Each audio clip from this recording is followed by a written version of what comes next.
आज डॉलर का रेट 89 से 90 रुपए चल रहा है और हर कोई पूछ रहा है भारत इतना कमज़ोर कैसे हो गया। पर असली सवाल ये है, क्या भारत कभी डॉलर से मजबूत भी था? और जवाब है हाँ। 1800 के शुरुआती दौर में 1 रुपये बराबर 1 डॉलर सुनकर झटका लगा, पर इसमें और भी बड़ा ट्विस्ट है। कई इतिहासकार के अनुसार भारत 1835 से 1860 के बीच में 1 रुपये बराबर 1.6 डॉलर था, यानी डॉलर हमसे भी सस्ता था, क्योंकि उस समय भारतीय रुपया सिल्वर बेस्ड था और ब्रिटिश पाउंड गोल्ड बेस्ड। दुनिया में चांदी की वैल्यू ज़्यादा थी। भारत एशिया की सबसे बड़ी अर्थव्यवस्था में से एक था।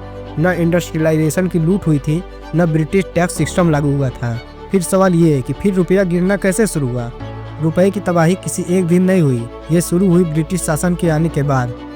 भारत की चांदी विदेश ले जाई गई, ब्रिटिश ने अपना मुद्रा सिस्टम थोप दिया, भारत के उद्योग तबाह हुए, अत्यधिक टैक्स लगाया गया और रेलवे भी लूट का माध्यम बना।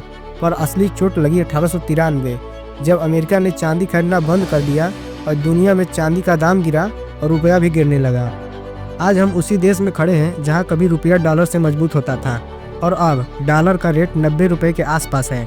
महंगाई, बेरोजगारी और अंतर्राष्ट्रीय कर्ज, सबकी मार एक आम आदमी झेल रहा है। अब सवाल ये, असली कारण नेता जिम्मेदार या जनता? क्या नेता जिम्मेदार हैं? कुछ लोग कहते हैं सब कुछ सरकार की गलती है, पर सच ये है कि डॉलर रुपया गिरावट किसी एक सरकार का खेल नहीं, ये 75 साल की एक लंबी कहानी है। हर सरकार ने कुछ ठीक किया और बहुत कुछ बिगाड़ा भी। तो सवाल उठता ये है कि क्या इसमें जनता की भी जिम्मेदारी है? हम लोग भी कम जिम्मेदार नहीं हैं। विदेशी सामान का ज़्यादा इस्तेमाल करना, बचत कम, खर्च ज़्यादा, स्टार्टअप कम, जॉब की दौड़ी ज़्यादा, न निवेश का ज्ञान, न प्रोडक्टिविटी का फोकस। जब देश के लोग उत्पादन नहीं बल्कि खर्च बढ़ाते हैं तो मुद्रा कमज़ोर होती है। तो सवाल ये है कि आखिर जिम्मेदार कौन है? और अब सुनो असली सच। रुपए की गिरावट के 3 कारण हैं। फर्स्ट, इंपोर्ट ज़्यादा, एक्सपोर्ट कम। भारत तेल खरीदता है, इलेक्ट्रॉनिक खरीदता है, मशीनें खरीदता है, डॉलर बाहर जाता है और जिसके कारण रुपया गिरता है। सेकेंड है, फिल का पैसा निकालते हैं, विदेशी निवेशक पैसा निकालते हैं और डॉलर की डिमांड बढ़ाते हैं। थर्ड है, ग्लोबल इकोनॉमी, अमेरिका में ब्याज दर बढ़ेगी और भारत सहित पूरी दुनिया का रुपया गिरेगा। ये सीधा गणित है, भावनाएं नहीं। तो समाधान क्या है? घबराने की नहीं, समझने की ज़रूरत है। रुपये को मजबूत कराने का रास्ता बहुत साफ है। सल्यूशन नंबर 1, भारत को एक्सपोर्ट नेशन बनना होगा। गैजेट्स हम खरीदते हैं, गैजेट्स हमें बेचना भी सीखना होगा। सेकेंड, मेक इन इंडिया, असल में ज़मीन पर उतारना होगा।